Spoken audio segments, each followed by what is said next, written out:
Hello aspirants, आज हम economics के अंडर पढ़ेंगे कि डेफिसिट बजट क्या होता है और क्या क्या इसके टाइप्स हैं।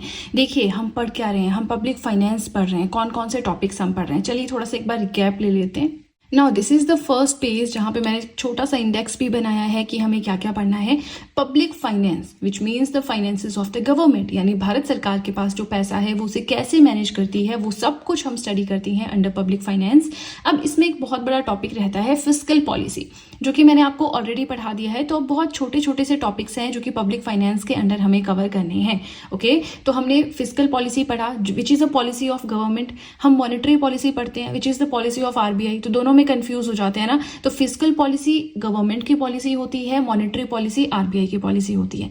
इसके अलावा budget, components of budget end funds, ये हमने फिस्कल पॉलिसी जब पढ़ा था तब पढ़ लिया था। ठीक है, अब पब्लिक फाइनेंस के अंदर ये हैं टॉपिक्स जो हमें कवर करने हैं। तो मीनिंग, टाइप्स ऑफ बजट, ये हमने ऑलरेडी प्रीवियस वीडियो में पढ़ लिया है। अब देखिए, जो टाइप्स ऑफ बजट हमने पढ़े थे उसमें हमने 3 तरह के बजट पढ़े थे। एक होता है बैलेंस्ड बजट, एक होता है सरप्लस बजट, एक होता है डेफिसिट बजट। थोड़ा सा आपको रिवाइज करवा देती हूँ कि हमने क्या पढ़ा था। अब आप ये सोच रहे होंगे कि बार बार इस चीज़ को रिवाइज करवाने की ज़रूरत क्या है। तो देखिए, जब मैं वीडियोस डालती हूँ 1 या 2 दिन का गैप आ जाता है, मे भी तब तक आप भूल गए हों कि हमने पढ़ा क्या है। हमने टाइप्स ऑफ बजट पढ़ा था, हमने ये पढ़ा था कि कितना सरकार के पास पैसा आता है, कितना सरकार का खर्चा होता है, उन दोनों के बीच में जो डिफरेंस होता है, उस डिफरेंस के बेस पे हम बजट को 3 तरह से डिवाइड कर सकते हैं। बिल्कुल इन अ नटशेल आपको एक्सप्लेन करूंगी। बैलेंस्ड बजट होता है जब भारत सरकार का खर्चा भारत सरकार के इनकम के इक्वल होता है, इसे आइडियल बजट कहते हैं। बहुत कम ऐसी सिचुएशन होती है कि कहीं पे आपको बैलेंस्ड बजट की सिचुएशन देखने को मिले। सरप्लस बजट मतलब सरप्लस पैसा है, बहुत सारा पैसा है। बहुत सारा पैसा मतलब सरकार की बहुत सारी इनकम है लेकिन खर्चे बहुत कम है। तो ऐसी सिचुएशन जो है ये रिप्रेजेंट करती है the financial soundness of the government, मतलब भारत सरकार कितनी स्ट्रांग है वो चीज बताता है surplus budget. Third type of budget is deficit budget, जो हमें आज पढ़ना है। तो इसमें क्या होता है, गवर्नमेंट का एक्सपेंडिचर, यानी भारत सरकार का खर्चा ज्यादा हो जाता है लेकिन जो इनकम है वो कम हो जाती है। अब देखिए, बहुत सारी ऐसी जगह है जहां पे भारत सरकार खर्चा करती है, बहुत सारे ऐसे सोर्सेज हैं जहां से उनको पैसा आता है। इस टॉपिक को भी हम ऑलरेडी फिस्कल पॉलिसी में कवर कर चुके हैं, जहां पे हमने पब्लिक डेप्ट पढ़ा था, हमने government expenditure and government revenue, ये 3 कंपोनेंट्स होते हैं बजट के या फिस्कल पॉलिसी के, वो पढ़े थे, वहां मैंने एक्सप्लेन किया था। ठीक है, अब चलिए नेक्स्ट पेज की ओर चलते हैं। अब समझ में आ गया कि हमें पढ़ना क्या है। हमें डेफिसिट बजट पढ़ना है जब भारत सरकार का खर्चा हो जाता है ज्यादा और जब रेवेन्यू होता है कम। इसका आपको एक एग्जाम्पल देती हूँ। फॉर एग्जाम्पल, आपकी सैलरी है 25,000, हर महीने की 2 तारीख को आपको सैलरी मिलती है 25,000, लेकिन अगर आप ढंग से कैलकुलेट करें तो पूरे महीने में आपका खर्चा 30,000 तक होता ही होता है। उसमें रेंट है, आपका ट्रैवलिंग अलाउंस है, आपका राशन है, आपका खाना पीना है, कैब का खर्चा है, तो ये सारी चीजें मिलाकर 30,000 हो जाता है। तो अब 5,000 आपको हर महीने कमी रहती है, उस कमी को हम कहेंगे डेफिसिट बजट। आपका बजट है 25,000 लेकिन आपका एक्सपेंडिचर है 30,000, तो वहां पे डेफिसिट बजट क्या हो रहा है, आपका एक्स्ट्रा क्या हो रहा है जिसकी आपको जरूरत है, वो है 5,000। अब आप उस 5,000 के लिए क्या करोगे? आपको ऐसे तो नहीं बोलोगे ऑफिस में जाके कि मुझे हर साल मेरी सैलरी बढ़ा दो, मेरे खर्चे ज्यादा हैं। उनको इससे कोई मतलब नहीं है। या आप अपनी फैमिली से मांगोगे, आपकी फैमिली समझेगी कि अभी इन्होंने जॉब जस्ट स्टार्ट की है, कम पैसे मिल रहे हैं, तो कुछ टाइम वो आपको सपोर्ट करेंगे, फिर आपकी सैलरी बढ़ जाएगी। या तो ये होगा, या तो आप किसी फ्रेंड से बोरो करेंगे, उसको बोलेंगे देता हूँ यार देता हूँ, है ना। तो अब यहाँ पे सिचुएशन अराइज हो जाती है बोरो करने की।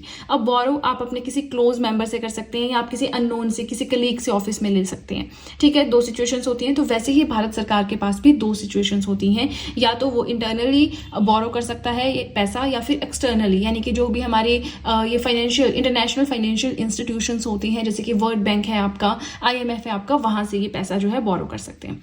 चलिए, अब थोड़ा सा मैंने एक पेज बांध दिया कि हम पढ़ क्या रहे थे। ठीक है, अब हमें आज की वीडियो में पढ़ना है कि डेफिसिट बजट के टाइप्स क्या है। डेफिसिट बजट क्या है वो तो मैंने ऑलरेडी आपको पढ़ा ही रखा था। ठीक है, तो मेन कंटेंट हमारा अब स्टार्ट होता है, जिसमें हम पढ़ेंगे टाइप्स ऑफ डेफिसिट बजट, जिसमें आता है आपका रेवेन्यू डेफिसिट है, फिस्कल डेफिसिट है, प्राइमरी डेफिसिट है एंड मोनेटाइज्ड डेफिसिट है। 4 टाइप्स ऑफ डेफिसिट हम पढ़ेंगे। ठीक है, let's start with the first one, जो कि है रेवेन्यू डेफिसिट। अब देखिए, आपको एक चीज पहले बता दूं, आपको गवर्नमेंट रिसिप्ट्स के कितने टाइप्स होती हैं और गवर्नमेंट एक्सपेंडिचर के कितने टाइप्स होती हैं, उनके अंदर क्या क्या होता है वो पता होना जरूरी है। इन डिटेल मैं आपको ऑलरेडी पढ़ा चुकी हूँ फिस्कल पॉलिसी वाली वीडियो में। आप ऐसा कीजिए, मेरी Indian economy hand written notes की प्लेलिस्ट में जाइए, वहां पर हर एक टॉपिक मैंने एक सिक्वेंस में अपने लेक्चर्स अरेंज किए हुए हैं, वहां पे आप देख सकते हैं। ठीक है, बाकी जो यहाँ पे जिस चीज की जरूरत पड़ेगी वो मैं साथ में पढ़ाती चलूंगी। अब जो रेवेन्यू डेफिसिट होता है that is equal to total revenue expenditure minus total revenue receipts. सरकार का टोटल जितना खर्चा है, ठीक है, माइनस टोटल कितनी इनकम आती है सरकार के पास, अब ये रेवेन्यू फॉर्म में है। अब जो हमारा एक्सपेंडिचर है दो तरह का होता है, यहाँ पे देखिए जो हमारी रिसिप्ट्स हैं दो तरह की होती हैं, रेवेन्यू एंड कैपिटल।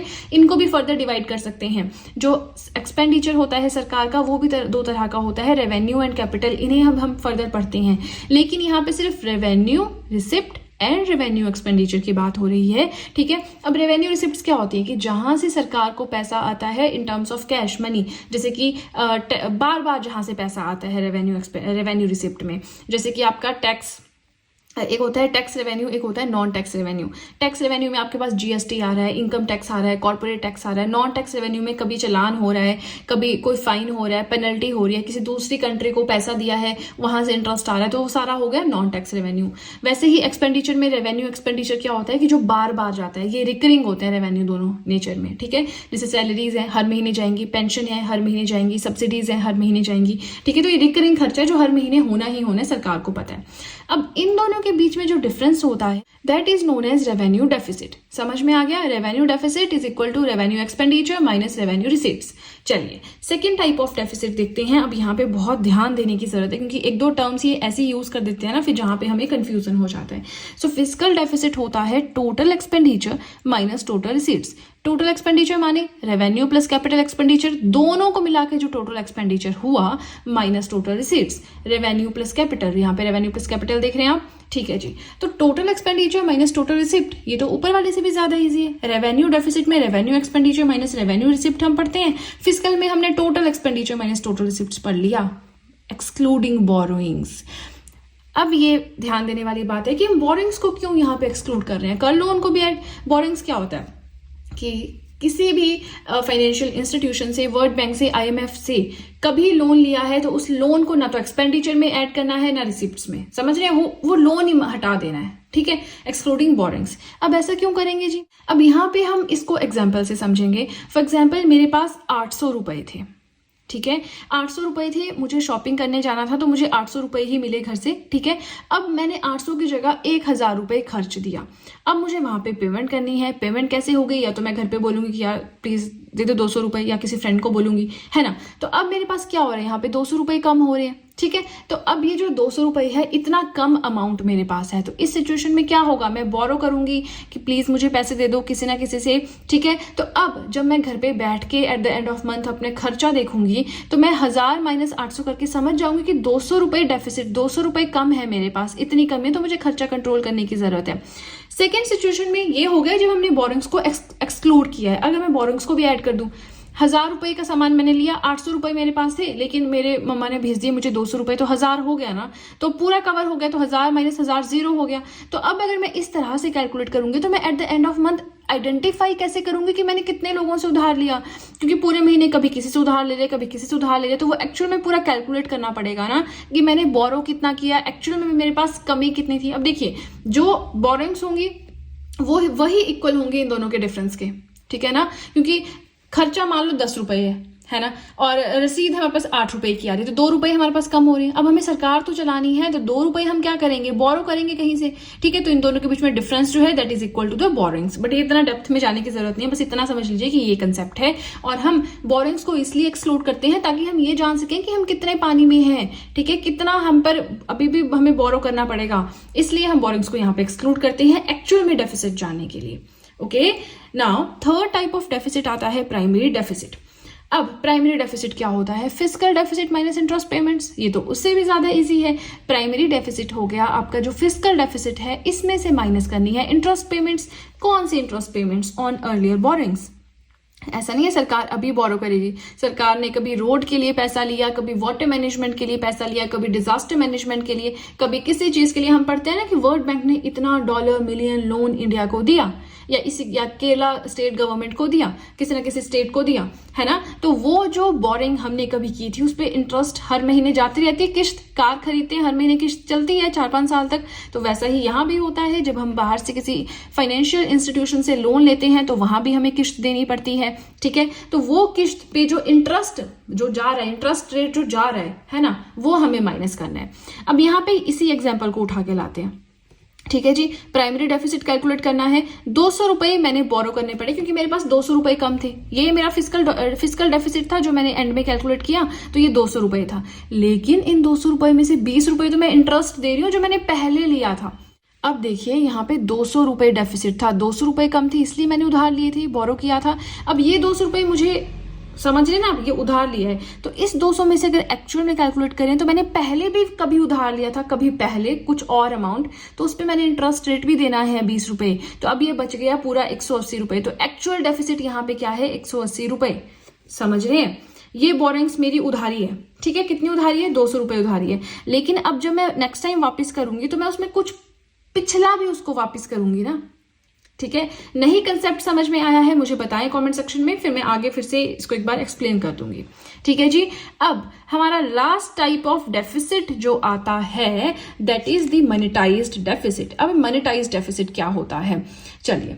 अब एक सिचुएशन ऐसी आती है सरकार के पास कि वो कुछ नहीं कर सकते, तो उनको सीधे जाना पड़ता है आरबीआई के पास। अब देखिए, एक ऑप्शन सरकार के पास ये भी है कि वो आरबीआई के पास जाएं, उनको बोले कि हमें इतना पैसा कम पड़ रहा है, आप इतनी प्रिंटिंग कर दो। तो क्या आरबीआई एकदम से प्रिंट कर देगा? अब इतना इजी तो नहीं है कि एक लेटर लिखा जी या फिर एक फोन कॉल किया या एक मेल किया और आरबीआई बोलता है ठीक है मैं प्रिंट करता हूँ और एकदम से प्रिंट करके पैसा सरकार को दे देगा। नहीं, तब तो सरकार मिसयूज ही करती रहेगी, इन्फ्लेशन, महंगाई कहाँ पहुंच जाएगी। मार्केट में पैसे की जो सप्लाई है, जो मनी सप्लाई है, वो लिमिटेड होना बहुत ज्यादा जरूरी है। ठीक है ना। नाउ अब मॉनेटाइज्ड डेफिसिट क्या होता है, थोड़ा थोड़ा आरबीआई और यूनियन गवर्नमेंट का रिलेशनशिप है, वो देखते हैं। Now it represents the increase in the RBI credit to the union government. Credit क्या होता है, पैसे देना। तो आरबीआई क्या कर रहा है, यहाँ पे यूनियन गवर्नमेंट को पैसे दे रहा है।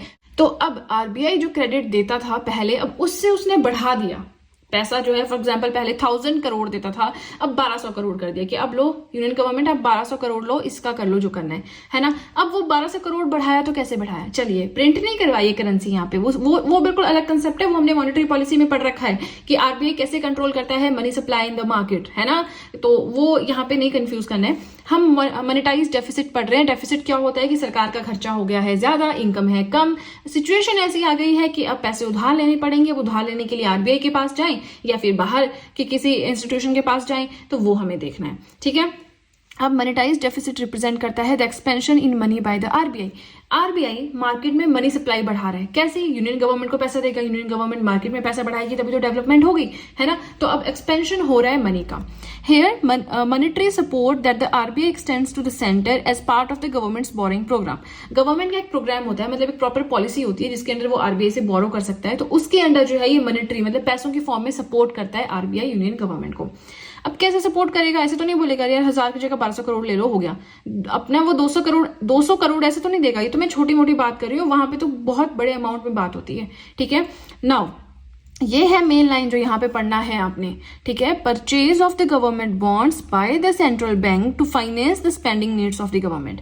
देखिए, अगर मैं कोई चीज खरीदती हूँ तो मुझे उसके बदले पैसे देने पड़ते हैं। ठीक है। मैं जाके मार्केट में चॉकलेट का एक पूरा डब्बा खरीद रही हूँ, वो 500 रुपए का आ रहा है, तो मैं डब्बा लूंगी, अगर वो बॉक्स लूंगी तो मैं 500 रुपए दूंगी। ठीक है। यही सिचुएशन है कि अब सेंट्रल बैंक यानी कि आरबीआई क्या करता है, गवर्नमेंट के बॉन्ड्स खरीदेगा। अब वो कोई चीज खरीद रहा है, उसके बदले में वो पैसे देगा, पैसा जाएगा यूनियन गवर्नमेंट के पास, और उसके बाद से जो उनकी जरूरतें हैं वो उनसे उस पैसे से अपनी जरूरत पूरी कर लेंगे। ठीक है। तो गवर्नमेंट बॉन्ड खरीदे हैं सेंट्रल बैंक ने, वैसे ही उधारी नहीं दी है उनको, गवर्नमेंट बॉन्ड्स खरीदे हैं, जब सिचुएशन आएगी तो वापस कर देगा, अपना पैसा वापस ले लेगा। ठीक है ना। चलिए, छोटा सा टॉपिक था बट समझने वाली बात थी, समझने में थोड़ा टाइम लग गया, वीडियो लेंथी हो गई, बट अगर एक बार आपने ध्यान से सुना होगा तो आई बिलीव आपको अच्छे से समझ आ गया होगा। ठीक है। चलिए, अब हमारा डेफिसिट बजट भी हो गया कंप्लीट, इसके टाइप्स भी हो गए कंप्लीट। अब हमारे क्या क्या टॉपिक्स बचते हैं, एक बार उन्हें देख लेते हैं। देखिए, डेफिसिट बजट या बजट डेफिसिट पढ़ा, इसके टाइप्स पढ़े। अब डेफिसिट फाइनेंसिंग हम नेक्स्ट वीडियो में पढ़ेंगे कि जो बजट डेफिसिट की सिचुएशन क्रिएट हो रही है इसको कैसे ओवरकम करें। फिर हम पब्लिक डेब्ट थोड़ा सा पढ़ेंगे, एफआरबीएम एक्ट पढ़ेंगे। ठीक है।